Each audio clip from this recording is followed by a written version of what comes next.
This book is titled What's the Big Idea? Ben Franklin. One of my favorite dudes ever. In 1706, Boston was so new that streets were still being named. For 5 years, the town officials had been thinking up names, and they hadn't finished yet. So far, they had Cow Lane, Flounder Lane, Turn Again Alley, Half Square Court, Pond Street, Sliding Alley, Milk Street, and many others. Luckily, Milk Street had been named early because that's where Benjamin Franklin was born. So right away, he had an address. This was handy since he turned out to be famous, and people like to know where and when famous men are born. The day was January 17th, 1706. Of course, no one knew then that Benjamin Franklin would be famous. No one dreamed that someday he'd have streets named after him, and towns too, and counties, colleges, libraries, hotels, banks, ships, stoves, and stores. Even a football field would be named after him, and a flowering tree.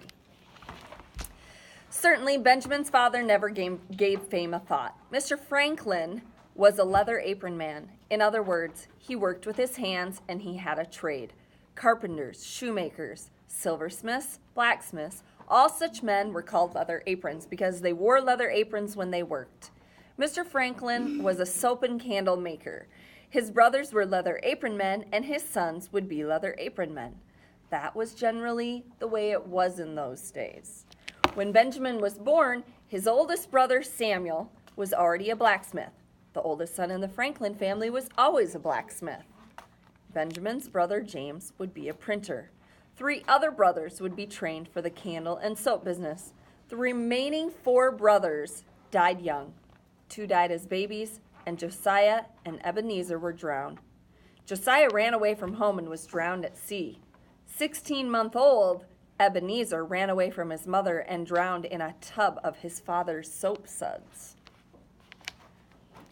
Benjamin was Mr. Franklin's 10th and last son.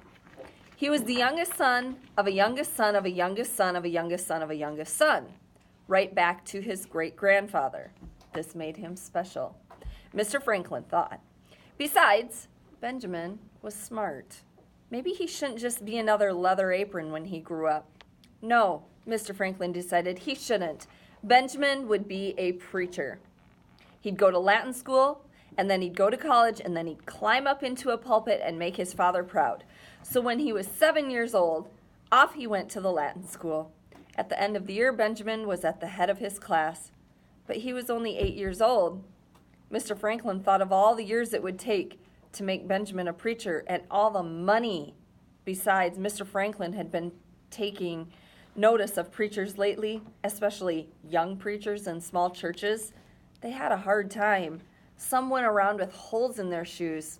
Now, Mr. Franklin wasn't going to wait all those years and spend all that money just to have Benjamin climb up into a pulpit with holes in his shoes. So he took Benjamin out of Latin school and put him into an ordinary writing and arithmetic school for 2 years. When Benjamin was 10, Mr. Franklin took him out of school altogether.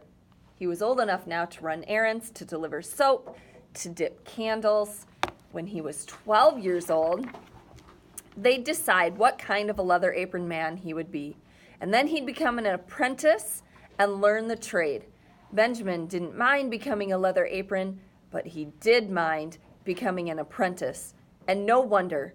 An apprentice had to sign a paper saying he would obey his master until he was 21 years old. He would keep his master's secrets. He would be on duty as his master demanded, both day and night. In other words, an apprentice lost 9 good years of freedom to learn a trade that Benjamin thought he could learn in far less time. And if there was one thing that Benjamin liked, it was his freedom.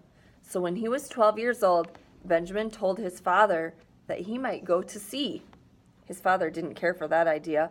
Look what happened to his brother Josiah when he went to sea, Mr. Franklin said. If Benjamin didn't want to be an apprentice, he should stay home and go into the soap and candle business. But Benjamin didn't care for soap and candles. Besides, look what happened to his brother Ebenezer and the soap suds. Of course, Benjamin knew his father had a good business. His candles sold well. Even the night watchmen in Boston carried Mr. Franklin's candles on their rounds, and his soap sold well. Barbers said it made the best lather for shaving. Housewives said it was so mild that it could be used on scarlet cloth.